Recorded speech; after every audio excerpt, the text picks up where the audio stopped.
Mobile तो सभी लोग चलाते हैं, लेकिन मोबाइल के प्रोसेसर के बारे में अधिकतर लोगों को पता नहीं होता है। तो आज मैं मोबाइल के प्रोसेसर को एक्सप्लेन करने वाला हूँ। कि गीगाहर्ट्ज़ का मतलब क्या होता है, नैनोमीटर का मतलब क्या है और कोर का क्या मतलब है, सिंगल कोर का क्या मतलब है, डबल कोर का क्या मतलब है, मल्टी कोर का क्या मतलब है और ऑक्टा कोर का क्या मतलब है। तो मैं इस प्रोसेसर को अच्छे से एक्सप्लेन करने वाला हूं और इस वीडियो को जल्दी से सब्सक्राइब कर लीजिए। हम बात करते हैं नैनोमीटर। नैनोमीटर क्या होता है? जब प्रोसेसर का डिज़ाइन किया जाता है तो इसके अंदर बहुत सारे रजिस्टर ट्रांजिस्टर होते हैं जिनके बीच की दूरी को नैनोमीटर में मेजरमेंट करते हैं। 1 नैनोमीटर बराबर 10⁻⁹ होता है। आप खुद ही समझ गए होंगे इनके बीच की दूरी कितनी कम होती है। एग्जाम्पल के तौर पर समझ लें, आप मोटर के 2 पाइप लेना, एक लंबा पाइप लेना, एक छोटा पाइप लेना, दोनों मोटर को बराबर से स्टार्ट करना।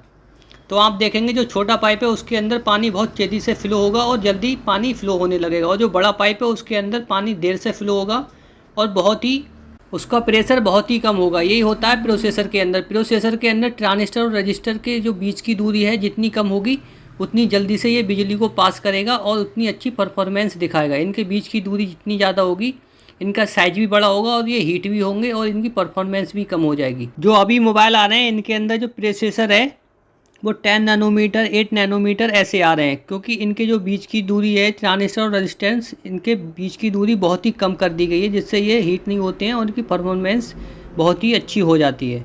तो आप समझ गए होंगे नैनोमीटर का क्या मतलब होता है। अब हम बात करते हैं गीगाहर्ट्ज़। गीगाहर्ट्ज़ का मतलब क्या होता है? जो प्रोसेसर होता है इसकी स्पीड को हम गीगाहर्ट्ज़ में मेजरमेंट करते हैं। 1 गीगाहर्ट्ज़ बराबर 100 करोड़ होता है और 2 गीगाहर्ट्ज़ बराबर 200 करोड़ होता है। यानी 1 सेकंड में ये 100 करोड़ बार काम करेगा और जब 2 गीगाहर्ट्ज़ का होगा तो 1 सेकंड में 200 करोड़ बार काम करेगा। तो इसकी एक स्पीड होती है, इसके अंदर टाइमर होता है जो इसकी स्पीड को मेज़र करता है।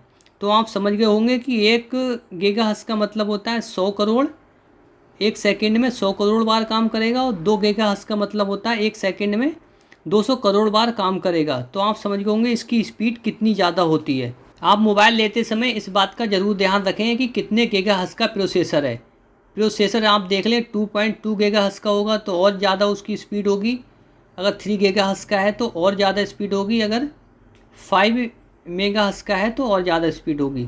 तो आप इसमें अच्छे से अंतर समझ गए होंगे कि गीगाहर्ट्ज़ का मतलब क्या होता है। अब हम बात करते हैं कोर। कोर का क्या मतलब होता है? तो सिंगल कोर का मतलब होता है उसके अंदर एक प्रोसेसर है, और डबल कोर का मतलब है उसके अंदर डबल प्रोसेसर हैं, और मल्टी कोर का मतलब है उसके अंदर 3 से ज़्यादा प्रोसेसर हैं, और ऑक्टा कोर का मतलब होता है उसके अंदर 8 प्रोसेसर हैं। अब मेरी बात को आप झूठ समझते होंगे, इसका यही मतलब होता है क्योंकि जो हम मोबाइल हैं, जो आज के ज़माने में जो मोबाइल आ रहे हैं एडवांस, तो इसके अंदर बहुत सारे प्रोसेसर होते हैं। हमें दिखता एक ही है लेकिन इसके अंदर पार्टीशन डिवाइड किए जाते हैं। जो एक जैसे हम गाने सुनते हैं तो इसके लिए एक दूसरा प्रोसेसर काम करता है, वीडियो देखते हैं तो इसके अंदर दूसरा प्रोसेसर काम करेगा, किसी की कॉल आती है तो इसके दूसरा प्रोसेसर काम करेगा, जिससे क्या होता है मोबाइल की जो स्पीड होती है वो बहुत ज़्यादा हो जाती है। क्योंकि एक प्रोसेसर पर इतने सारे लोड डालेंगे तो मोबाइल हीट हो जाएगा और हीट होकर बंद हो जाएगा। इसीलिए ये जितने ज़्यादा प्रोसेसर होते हैं उन पे काम वो अपने आपस में डिवाइड कर लेते हैं। ये काम वो करेगा, ये प्रोसेसर करेगा, ये काम दूसरा करेगा, जिससे मोबाइल हीट भी नहीं होता और उसकी स्पीड बहुत ही ज़्यादा हो जाती है। चाहे वो लैपटॉप हो, चाहे कोई डेस्कटॉप हो या कोई मोबाइल हो, इनके अंदर जितने प्रोसेसर की संख्या ज़्यादा होगी ये उतनी स्पीड से काम करेंगे।